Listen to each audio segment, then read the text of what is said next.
Good afternoon, and thank you so much for joining us today. My name is Julianne Heath, and I'm the Executive Director at HTTP, the Hispanic Technology and Telecommunications Partnership. Before we begin, I want to let everyone know that this webinar will be recorded and available for viewing at a later date.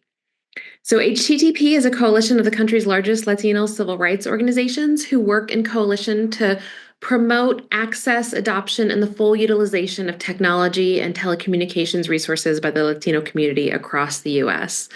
Here at HTTP, we understand the multifaceted conversation surrounding AI and its risks and benefits for our community. We must ensure that AI and other emerging technologies are harnessed as tools for good. We, along with all of our partners, are working to guarantee that our community can partake and enjoy AI's innumerable benefits while also empowering them with the knowledge and guaranteed safety of the tools that they interact with every day. So in order to empower all of us, we realize we need to take steps to increase our digital literacy practices across the nation and at every level and in a multitude of languages. A 2023 Pew survey found that only 30% of U.S. adults could identify the presence of AI in 6 familiar consumer products. Communities, legislators, educators, students, healthcare professionals, we are already using and interacting with AI. So we need a basic understanding of these opportunities and risks among our communities as an important and urgent first step. So for our conversation today, we're hoping to have a discussion on the fundamentals of artificial intelligence, how it's impacting our everyday life, including risks and challenges, and practical skills and tools to empower and protect your engagement with AI, and touch on some privacy and best practices, advocacy, as well as insights into AI's possible future role in shaping the workforce, privacy, and equity. And I want to introduce briefly our 2 presenters and then let them take it from here. First, we're going to start off with Susan Gonzalez, a founder and CEO of AI and You. She brings years of experience in technology and community outreach and policy to AI and You, and she was recently appointed to the National AI Advisory Committee, advising President Biden and the administration on the National AI Initiative. Susan co-authored a blueprint for equity and inclusion in AI and released by the World Economic Forum in 2022. Susan created AI and You to educate marginalized communities about artificial intelligence and new technologies to level the playing field for those left behind. After Susan, we have Alvaro Marañon as a privacy policy manager at Meta, focusing on AI legislation and regulation in the United States, Canada, and Latin America. Alvaro is a graduate of the American University, Washington College of Law, and the University of New Hampshire. So I'm going to kick it off to Susan now. Hi, everybody, and thanks for joining. And by the way, congratulations for joining. This is a good sign. So this means that you actually want to understand more about AI. And so hopefully in the next, 45, 60 minutes, you'll definitely learn a lot. And I ask you, whatever you learn or pick up today is please share. Go home and tell your family and friends. I mean, that's what we have to do at this point to help our community get educated. But just very briefly, my background is it's an honor to join this event, with Meta, because actually that's where it all started for me. I learned about AI about 10 years ago when I was at then Facebook. And I thought that this technology was really amazing because it was allowing the blind community to access our platform. And so over the course of the years, I was working with the engineers and I was like, God, this is really interesting. And so I was constantly talking to the engineers and I was saying, oh, so what you mean is. And so I decided to leave the company to pursue work in AI, specifically with marginalized communities. So I launched AIandYou.org about 5.5 years ago. So you can imagine how things have changed in the past few years, because the first few years, people were like, you're AI, what? In the last 2 years, everyone's like, oh, this is what you've been talking about. So thanks for joining. Really, it's super important that our communities and all communities, particularly women and people of color, understand the basics. And that's what we're here to talk about today. So really what we're talking about is AI literacy. And so in the past, you may have heard of digital literacy, and that was really more focused on, the essentials of like, here's what, Word is, and here's PowerPoint, and here's how you work, use these tools, these new tools. But AI literacy is different in so many ways, but in particular, it's not about broadband access, right? Because that's still a huge issue. But the reality is this is AI. Oh, my flashlight's on. And everybody, or most people, have a device. And so all of our community members are interacting with AI every day, all day, but they don't really know it. And that's not necessarily a bad thing, but people need to understand what the opportunities are and risks. So, for example, when we talk about educators, right? There's a lot of concern with educators these days around the new generative AI tools. And everyone's focus, or a lot of attention, is around plagiarism. And oh my goodness, what are we going to do with plagiarism? And I had a conversation with some educators actually just last week. And I said, actually, I think you're focusing on the wrong thing. I mean, yes, that needs to be addressed. And there's going to be tools out there going to help with plagiarism. But really, the opportunity is to help students understand how to use these tools. It's not about trying to avoid them and not permitting them. That's kind of like not permitting the internet these days. So I just want to, drop that seed, if you will, is like, rather than fear, what we need to do is we need to have curiosity, because this train has left the station and we're either, going to be hop on or we're going to be left behind. So for example, small business owners need to know that they can download an app on their device and they can customize marketing, or they can, reach out, or monitor competition or manage inventory. These are all at our fingertips, but the fear is keeping our communities down, if you will. If you think about it, I mean, AI really does have the potential to be a great equalizer. But what's going to hold us back is the fear. And so our hope today is that, by the end of this event, the fear will be lower, curiosity will be higher, and hopefully you and others will start to explore some of the tools that are out there. AI is not separate from us. It's part of our everyday life. And so very briefly, today, there are two types of AI. One is predictive, and that's what we've been using ever since we've been on the internet with our devices. So it's when we're on social media. It's when we're shopping. It's when we're watching our favorite streaming services. So every click that we make is teaching the AI behind the scenes what we like. So it's no surprise that our streaming service recommends, for example, comedies. Well, because I keep clicking on comedies. And so that's predictive AI. It predicts our behavior. When you shop for something and you put it in your cart and you didn't buy it, and then all of a sudden an ad for those jeans are popping up, it's because the AI behind our experience is predicting what we may like. The other type of AI, which we'll talk about today more in depth with Alvaro and Meta, is generative AI. So generative AI is what was released about 2 years ago. Often people think, oh my goodness, that was the birth of AI. Well, it really wasn't. As I mentioned, it started about 10 years ago. But generative AI is different. Generative AI, the easy way to describe it is it generates a response for us. And so we create a prompt, which is a question, and we type in that question, and then we will get a response, but it's not like a search. So the response is not like a list of ads or a list of websites. This is like, I did it recently. My 5-year-old niece was having a birthday, and I got on a Gen AI tool, and I said, how do I create a scavenger hunt for a 5-year-old birthday party? That's some great ideas. Or I was struggling with this blog. I was writing for an international organization, and I cut and pasted my draft and I put it in a Gen AI tool, and it just reformatted it. And it was great. And that's what I ended up running. So keep in mind, two types: predictive AI and generative AI. Coming soon will be another one that's called AGI. Bottom line is that's like really the future stuff that is now moving closer to us, kind of like the things we've been seeing in movies, like interacting with robots, for example. But before I hand it over to Alvaro, I just want to, Julianne, if you can pull up the slide that I had mentioned. And this is really a descriptor of AI literacy. And keep this in mind. So where we are, and to Julianne's point, the vast majority of US, or really global, but particularly in the US, do not understand the basics. And that's where we need to start. So if you look at this pyramid, that's what we're talking about, learning the basics. And once you understand the basics, so for example, what is AI? What is an algorithm? What is Gen AI? What's with AI in education, AI in job searching? Once you understand the basics and you create more curiosity and more comfort, you are more likely to go to the next level, to be able to leverage job upskilling and job retraining, and even take online courses, or even like potentially pursue a different track in college.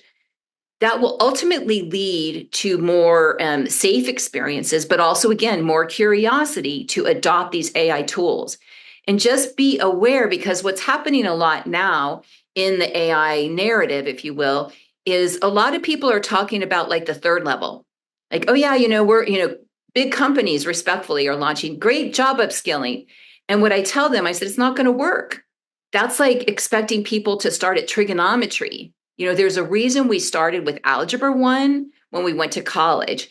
And so if there's anything, if I can ask you to please help people understand that now is a time to understand the basics, so then we can safely and responsibly adopt the tools that are being offered out there. And so this is really important to understand that, we're starting with basically Math 101 or Algebra 1, and then we can build upon that. So with that, I just want to stress that the importance of curiosity at this point. The fear level is so high, but there are also some incredible things that are happening with AI. So with health, and I'm a cancer survivor, and I am just thrilled at what I've been seeing is like what's coming, what's here, and what's coming with health, particularly. In education, there are so many opportunities, but right now, there's a lot of fear out there. I did an event with a huge group of educators, and frankly, they were just freaked out, with the whole idea of generative AI. And that's not going to help. I mean, again, the train has left the station and we need to hop on, particularly within, even when you're talking about even our everyday life and job searching, to understand like, how do I use these tools to help in job searching? How do I use these tools, and what do I need to know to manage my money? So for example, when one applies for a loan on a phone, right? Well, the AI behind this loan application is tracking how many mistakes we make. Well, we're more likely to make more mistakes on a phone than we are on a laptop or a computer at home.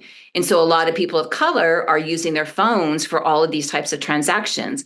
And so those are the types of details, but also just basic information that we do need to share with everybody. So with that, I want to hand it over to Alvaro again. Okay, and I just want to say, this is the first time in my entire career that I am doing something with someone with the name of Alvaro, which was the name of my uncle. And so I'm just so honored and thrilled to be able to do this. This is like great progress, you guys. So I hand it over to you. Thank you. It's a great name. Very happy about it. Hi, everyone. Thank you again for the time, and really appreciate the opportunity here to discuss a really important issue to myself and my family. I'm a son of two immigrants. Both my family came from Bolivia. I still have a lot of family there, and I have firsthand experiences with the challenges facing our communities. For example, our household didn't have a desktop computer for many years. And as a result, I developed a really deep appreciation and love and support for public libraries. I understand that the digital divide, and I understand the challenges around technology posed to our people and our communities. My dad was a long distance truck driver for many years. And I recall hearing when I was in law school, the issues that kind of creeped into the workforce development and the privacy considerations when companies began tracking the movements and stuff like that. And I remember vaguely asking my dad about how his experience was. And I will have to give a big shout out to Georgetown University for their color surveillance project that kind of looked at these kind of issues impacting people of color and other vulnerable communities. But I would like to reiterate that despite all these challenges, I've always been quite optimistic with technology and its path forward.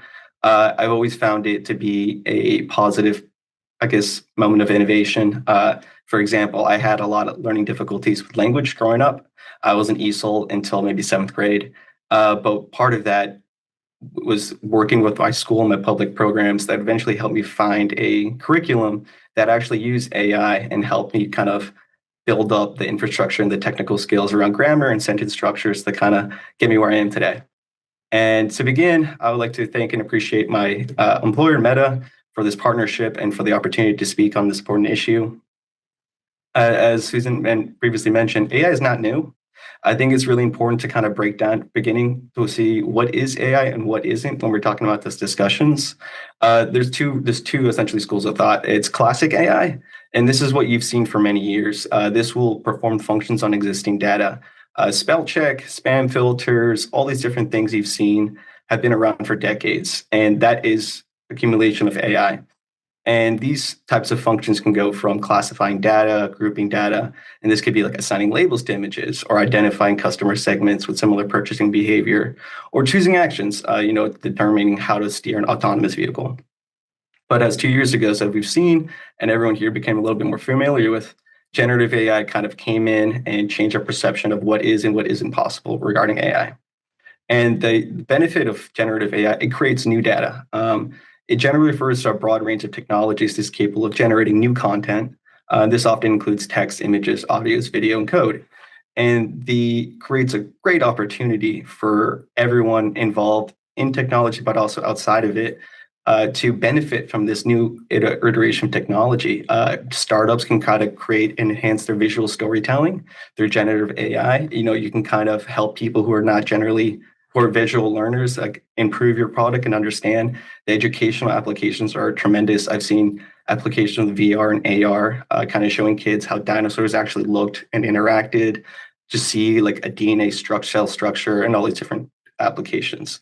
And so just to begin, I just wanted to say thank you again for opportunity to discuss this. And it's really important to understand when we're talking about AI, what specifically are we referring to? What is classic or generative?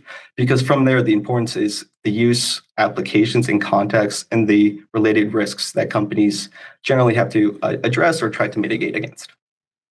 I think it's interesting when you mention data and AI, and how come this is all happening now? Like, how come this is all happening so quickly? Here's the answer: devices. And so if you think about it, AI requires data. And at the end of the day, we are the data.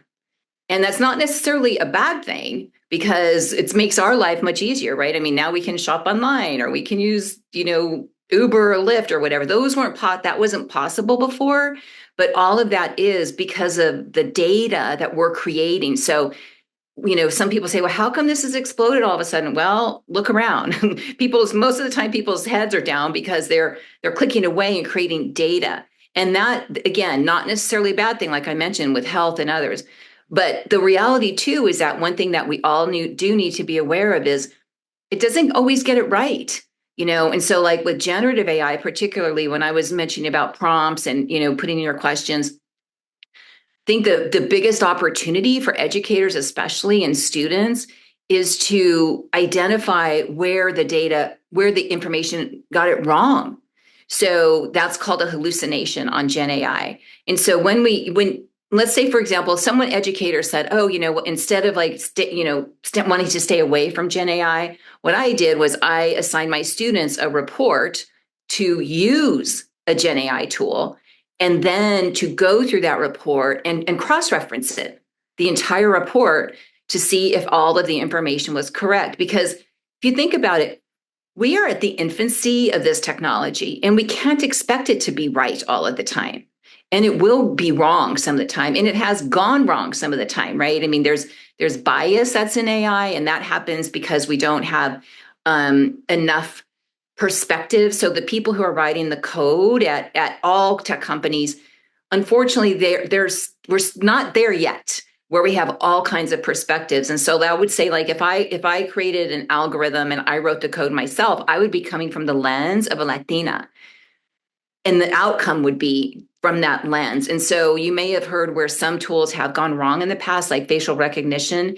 And the good thing is that Meta and other tech companies have really stepped up to commit to creating responsible AI, meaning that they're really taking their time to create these tools that are actually more equitable, with less negative outcome. So like anything else, it's not all good, it's not all bad, but there is opportunity. That is the most important thing to know.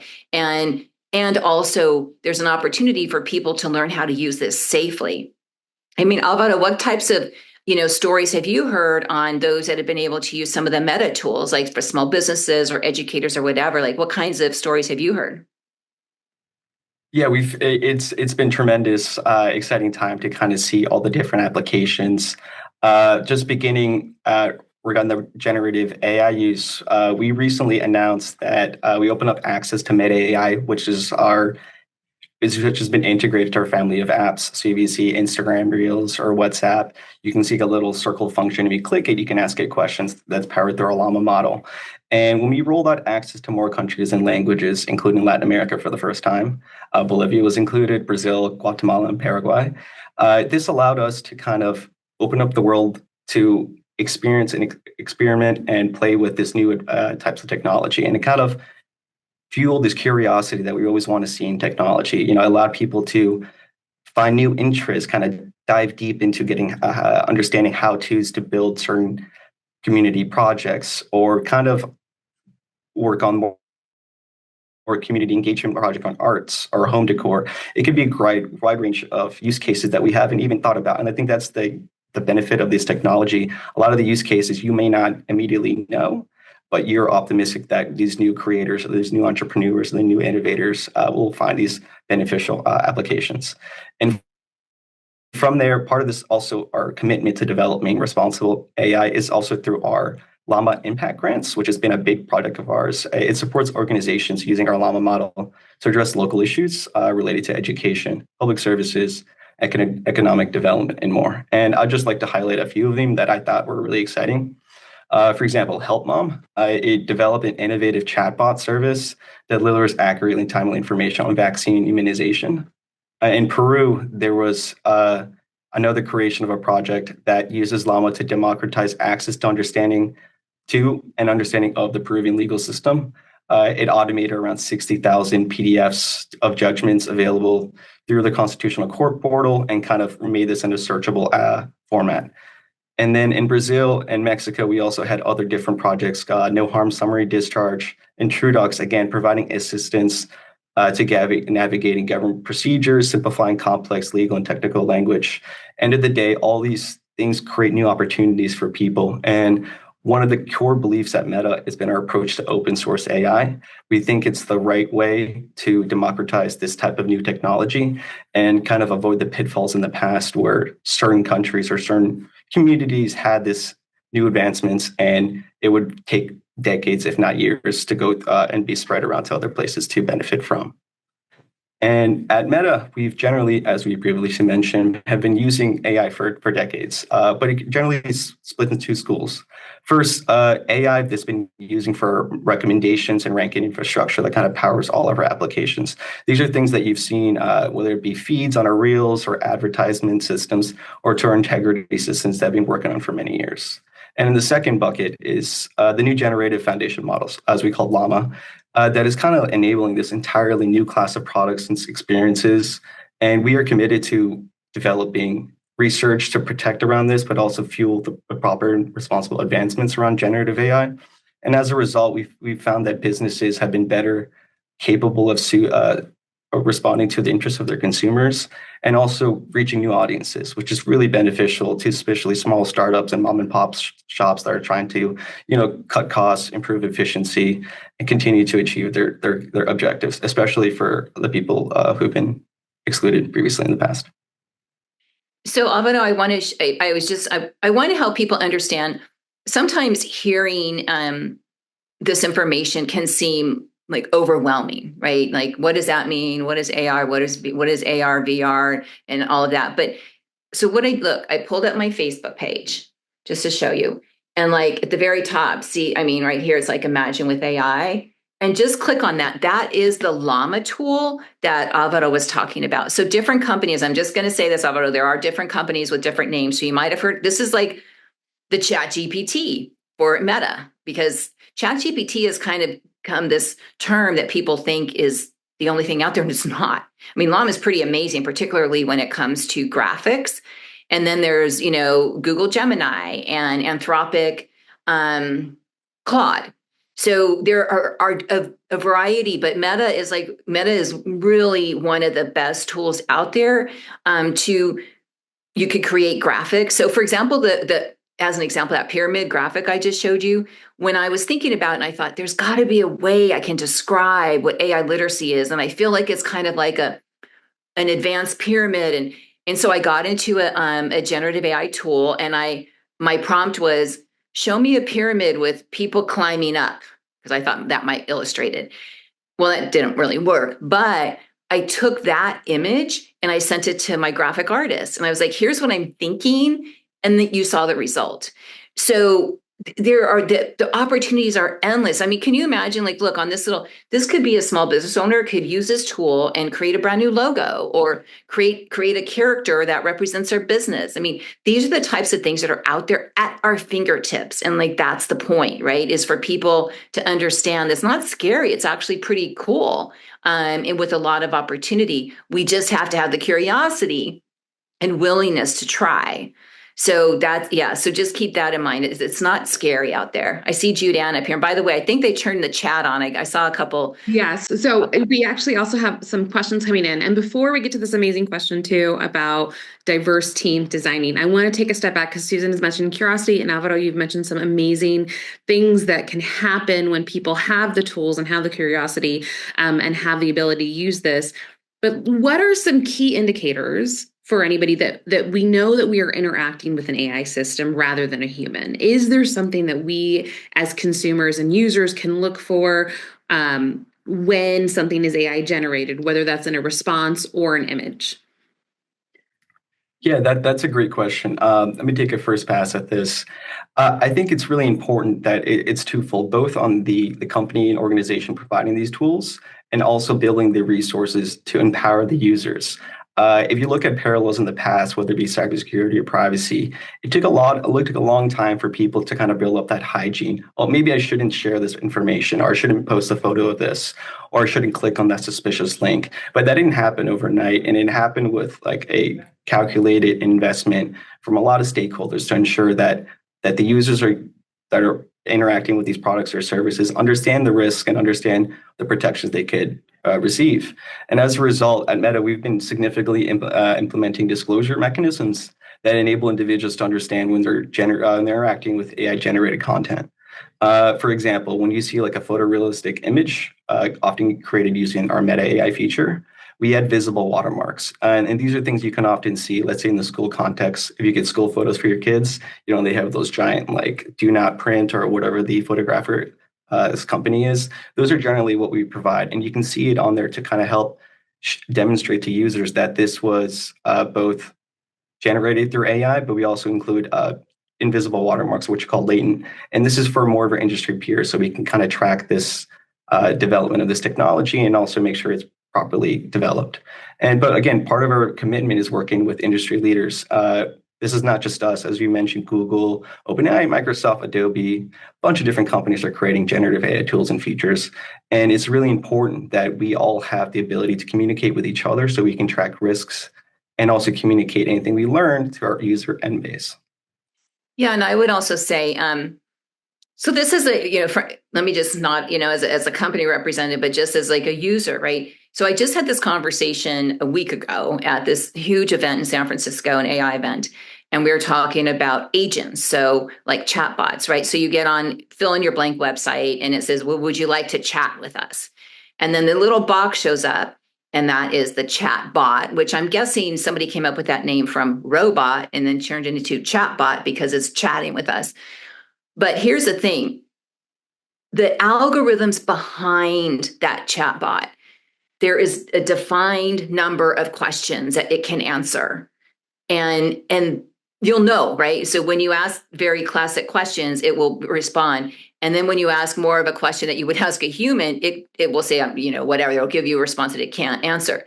But my question at this event was, well, then why are people putting pictures of people next to the chat bot? Because it's not really a person, And then someone said, well, under it says AI powered. And I'm like, but people don't understand what AI powered means. So like, why don't you just put a picture of a robot there? So that, unfortunately, that puts the responsibility on us as users to really question sometimes, like, well, is this really a person? And at some point, the algorithm, which, by the way, is the recipe behind AI, it's instructing basically your computer what to do, the code, what to do.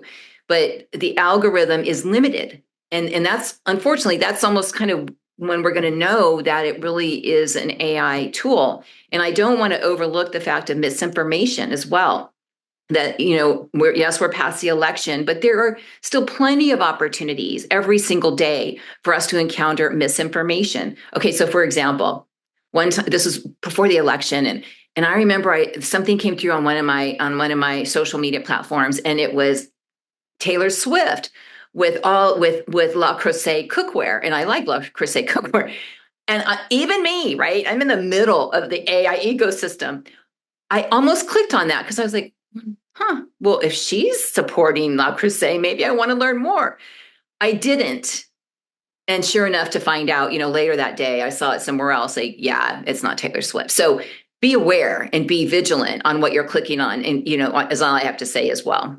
Yes, I think those are really good points. And I think, Meta has been a really great partner and open to hearing that, kind of consistently reminding people that they're talking to AI, putting the watermarks, and other organizations do that as well. Say, this is the chat, or these answers may not be correct, double check. And then this is why we're having, I think, this conversation. It is unfortunately up to consumers and up to users to continue to make sure that they understand, and to kind of question, like, when I'm submitting this application, or when I'm putting something in, or when I'm saying, hey, Meta, or whatever that is, is this a chat? Is this automated? Is this algorithm? And, sometimes it looks fun, like the Spotify day list, like that can be a fun AI algorithm that everybody just kind of accepts. But it is up to us to constantly have that continuous curiosity to not only use these tools for good, but to kind of ask ourselves, is this automated? Is this not? And that's something that we're always going to have to be aware of going forward as we adventure into this. And I want to ask a question that we got in the chat. What efforts, knowing that, like Susan said, that a lot of these decisions are being made by an algorithm. So what efforts are being made to ensure that there are more diverse teams designing AI models? And to date, most AI models are being designed and trained by a homogeneous group. And so this has been shown to create bias in these models from those AI models. So if Susan and Alvaro, you guys want to take a quick answer, and then I see we're having more questions come in too. Well, I'll just say one thing, and although you can speak specifically to what Meta is doing, is that, so I mentioned, like, I learned about AI 10 years ago when I was at Facebook. 10 years ago, this conversation was happening. And so it's a slow burn, right? It's a slow process to really change the demographics within the tech industry. It's a fact.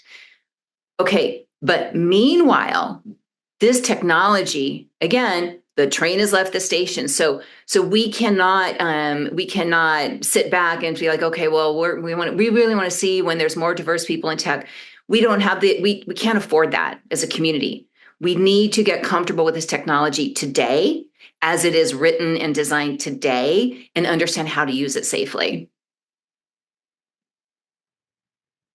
That's a great point. I think one of the important benefits from coming from a company that, as at Meta, that has years of experience working on difficult issues of inclusion, is that we don't often have to start from scratch in this space. We can rely upon an existing framework of partners and stakeholders that are keenly aware of these problems and issues we have to address. But also these partnerships is something we really do value and are committed to. We work to create and distribute more diverse data sets that respect privacy and represent a wide range of peoples and experiences. We also develop new machine learning systems to help advance the equitable distribution of ads. But we also create pathways for feedback from our users, especially communities that are underrepresented. One example is our community forum, Generative AI, which brings together participants from historically unrepresented regions to discuss the principles and values we want to see reflected in AI models. Last year's forum brought over 1,500 participants from 4 countries to discuss the principles and values they want to see. And we think it's really important to have these opportunities, outlets for people to feel safe and feel like their feedback is meaningful. And we're really excited about this next year's forum, which will focus on governing principles, AI agents, and chatbots. And this will be in a partnership with the Stanford Deliberate Democracy Lab, and will include participants from India, Turkey, Saudi Arabia, Nigeria, and South Africa. End of the day, it's public-private partnerships that kind of give the strength to this technology and improving it to make sure it's democratized and also accessible and representative of everyone.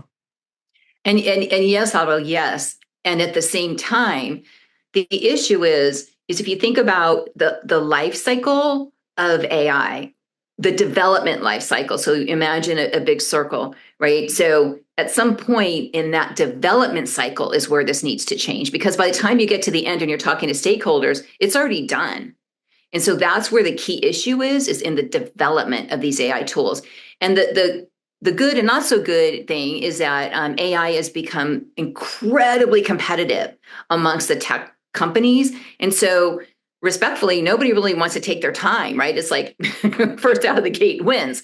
So it's balancing their competitive position with what's really safe for the end user. And I know, again, of course, I have an affinity for Meta as a former employer. I know that they're constantly, working on that type of thing. Well, and I think someone like Alvaro being at Meta is a testament to that, kind of breaking up that homogeneous system. And I think going back to Susan's pyramid, the more we know and have our basic digital literacy skills, the more our community can participate and learn those digital skills, that we can be part of the ecosystem, that students and others feel empowered to join those corporations and those companies and to make their voices heard and be the ones as part of the ecosystem. And we have a lot of our great coalition members, a lot of the civil rights organizations have really good programs that are empowering users with those skills. But some of it, we still need to start on the basis that everybody knows what these systems are, what these machine learnings are, what, open source is, what, when something is generative, so we can gain those skills to help build and be part of the ecosystem as well. Okay, but yes, but also it all starts with the base of that pyramid. Yes. Because I can guarantee you that most people on this call, and I certainly don't reference open source, and basically open source means that as if I'm a tech company, I can create a closed source process where nobody can access what I'm working on. But open source is what tech companies are doing more of, which is allowing, if you're an AI developer in your age, you can access what we've built for your purposes. And so, yeah, open source is huge because it allows more access for people to use it overall. Julianne, I did see a question about law enforcement. So there is a question about what's Susan's opinion on the AI in the justice system. And I think that's important too. And I want to make sure that we also get to some of the other questions we had when we registered. So if you want to answer that, Susan, you're more than welcome to. Sure. So it's interesting because on the National AI Advisory Committee, we created a law enforcement subcommittee about a year and a half or so ago. And to be honest, it's been mind-blowing what I've learned about law enforcement and the judicial system and AI. And the biggest impediment or the biggest opportunity for change, if you will, is particularly within facial recognition and the facial recognition tool. So, did you use your face to open your device this morning? That's facial recognition. The challenge is that, kind of back to what we're talking about, is a lot of the algorithms that have been written or were written in the past only reflect certain communities. And so let's say Alvaro is his face is used in facial recognition, but the algorithm mistakes his face to be the face of somebody else, and that is has a warrant for their arrest. But Alvaro might accidentally be arrested. I mean, it's really basically that simple. And that's because the algorithms haven't advanced enough, or they are, to be super specific. So a lot of those issues happen about 5.5 years or so ago, when some facial recognition tools were pulled off. So I would just say stay tuned, because AI in the judicial system is a huge issue and opportunity for particularly communities of color. Thank you so much for that. I would also ask, knowing that that's important, to ensure that, when we're interacting with these and learning about these, what are some steps that we can take to ensure that our personal data, like our facial, our biometrics, whatever it is, or even just like entering our information into the Meta tools or uploading photos to change it, what can we do to ensure that our personal data is being protected when they're interacting with the AI technologies? That is an imperative question for us and priority. We take privacy very seriously. Part of our privacy review process is to assess privacy risks that are collecting, using, and sharing people's information may present. And AI models and tools will continue to be included in this robust privacy review process. I think the biggest challenge for people is, again, understanding the resources and the use cases limitations when providing personal information. I know when generative AI first came out, law firms had specific issues with this, with their own attorneys and own employees putting sensitive privileged information into these chatbots, and that would lose that evidentiary privilege or left out of protection. So understanding, again, the context when you provide this information and the fact that it may be used in different domains, and understanding how these systems work is really important. But part of this commitment is also just providing the resources and understanding easy to understand kind of literature. So for example, we provide a teen guide that provides teens with information on what AI is, how it works, how to recognize it, how to safely interact with it, and what type of information you should or shouldn't provide. And this is all part of our commitment to kind of build an age-appropriate experience on our apps. And the same thing for adults and other different people, we provide this in our transparency resources, understanding what information can do, what it can't do, when we don't share it, and stuff like that, other limitations. So, and I just want to add, bottom line is privacy is in our hands. And there are things we can do to protect our own privacy, the tools that these companies have created. And so actually, on aiandyou.org, we do have an explainer video on privacy, on basically here's some of the things that you can do to protect your privacy. And so one thing that is, like cookies. I mean, cookies will pop up and it's like, do you accept all or not? And often you can go in and you can decline some of the I know the word tracking makes people very uncomfortable, but the bottom line is that's what's happening, right? I mean, how else can this technology work other than if it knows like what we're interested in or what our behaviors are? But at the end of the day, while the companies are doing a lot more in privacy, it is in our hands, and we just have to learn more about it. And it's not really that difficult.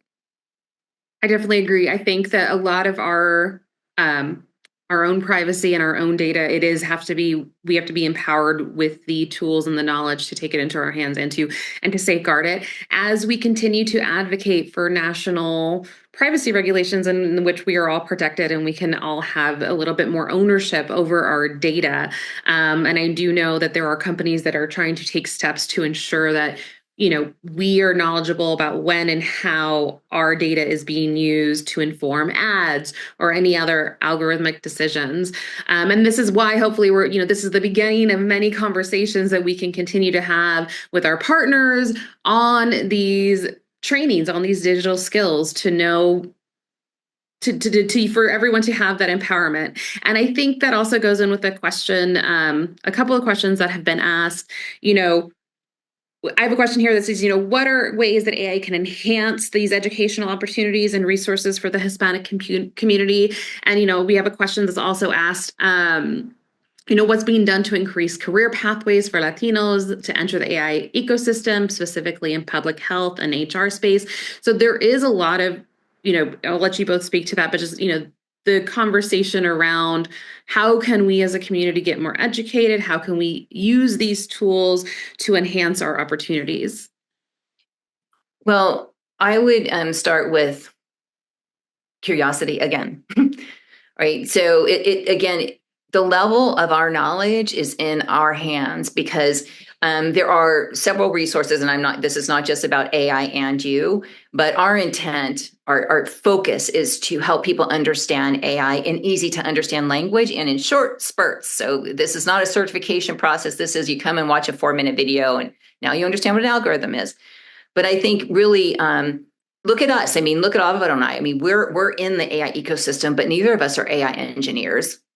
And so I think it's for people to, let's say the question was about HR. Well, it's about exploring what the options are, because particularly when it comes to health and employment, those areas are blowing up as far as AI tools and where they're going to go. And there is studies now that are coming out that employers, if they have 2 candidates, one candidate does not understand AI and the other candidate does, they're hiring the other one now. And that doesn't mean that person needs to be a data scientist. That just means that this person has some level, back to the pyramid, some basic understanding of AI. Having that will give you an edge when you're looking for a job. It's just a fact. It's where we are. People see where we're heading. And to be able to hire somebody that understands AI will then allow them to grow in that job. Yeah, at the end of the day, we believe in that AI is simply a tool to empower users. Educators play an important role here in getting students to gain the skills necessary and the knowledge they need to thrive in the digital world. And at Meta, we understand there's not one size fit all. As someone who had different learning disabilities or challenges growing up, I understand the different challenges to get educators to buy into this. But to help kind of students facilitate this core digital citizenship and understanding, we provide various ready-to-use lessons and activities, videos and resources that provide, the foundation, the wellness, engagement, empowerment opportunities to kind of create this path forward. But on top of all this, I would like to reiterate that we are still very early in our understanding a lot of different aspects of artificial intelligence, what is also generative AI. So please don't feel that it's too late, or that the ship has sailed, or that it's too challenging or daunting. There is so many unresolved questions around this, and also there is a lack of understanding, both in our own communities, but also other communities and other different stakeholders in the terminology and in the limitations of these technologies and the things we should be accounting for. Understanding the difference between AI model and AI system, for example, continues to be a challenge for lawmakers. And so we're not alone. This is all new things, but I would like to reiterate, the ship hasn't sailed. Like, please continue to reach out, ask questions, because again, there really are no bad questions here. And the more we ask, the more we probe, the better results we'll have, because there are often things that people will forget. That's such a good point, Alvaro. I mean, one thing that I hear is and to remind ourselves that we are really in the infancy of where AI is going to go. I mean, this is the very beginning. I mean, this is kind of like back in the day when there was Facebook and MySpace. And, remember a long time ago when social media started, the first ones there. And that was the infancy of social media. And here we are 20 years later. We are at the infancy of where particularly generative AI will go and how we will interact with it every day. And I can't stress enough and support Alvaro's comments about now is the time. You're absolutely right. Anyone can jump on this train, but the key is just to not sit there and let it just go by because you're, hesitant about this. It's happening. This is unprecedented globally, by the way. This type of technology it has not happened anywhere at any time. So I do a lot of work with some global country leaders, and they're struggling with the same thing. Like, how do we help our citizens understand AI? Because if they don't, they're not going to be able to adopt the tools and leverage the opportunities and also be able to navigate it safely. Yes, and this is a good shout out. There's a lot of questions too about resources. A lot of our partners, HTTP's partners, including Hispanic Federation, Hispanic Heritage Foundation, SARE, they have a lot of digital skills and labor workforce things to get used that you can do. I know AI and You is a wonderful resource as well for educational materials, and HTTP is working on building up a resource library as well that we can continue to house these educational materials. And from the looks of it, these conversations that we're having today, they're much needed and continue to have. And I think even in the chat, people who are in attendance of just this webinar are working on building community and building resources that we can inform our community, inform one another, so that we know that we can jump on the ship, that we can continue building the systems and being knowledgeable and being part of this, ecosystem and revolution, so that our voices are heard and not left behind. And I think there's a lot of potential to use our curiosity to enable us to continue this conversation. So we're almost at time, but there are a few things. So, and I think they're actually kind of all in the same vein. One is that there is about if there's training or content or models that effectively target super novice internet users and intro into AI that's not intimidating. Mm-hmm. We also had a question, are there videos that we can access to learn more about this topic? And then, are there AI system class materials licensed as Creative Commons so that they can be used in a commercial way? And like I said, I know we have some, and we're starting to have some, but I can chime in. Okay. Again, not tooting my own horn, but I really recommend people going to AIandu.org. Again, we've been around for 5.5 years creating this content in easy to understand English and Spanish. These are very short videos and all the different topics, many of which we've discussed today. But what's really fun is just about a month or so ago, we launched a new way of our Instagram, by the way, of our social media. And that is that's at AI and you and the number 2, because we couldn't get it. So AI and you 2. What I've been doing is I am creating now Instagram posts to help people understand how we interact with AI on a daily basis. So I was just in Vegas over the weekend, and I did one at the airport, helping people understand how AI is used at the airport. When I got to the casino, I did another one, and I did a post on, well, here's how AI is used in the casino.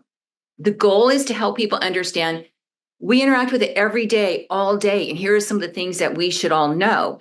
So, and yes, there are other organizations that have typical digital services, but respectfully, they're not doing this work yet.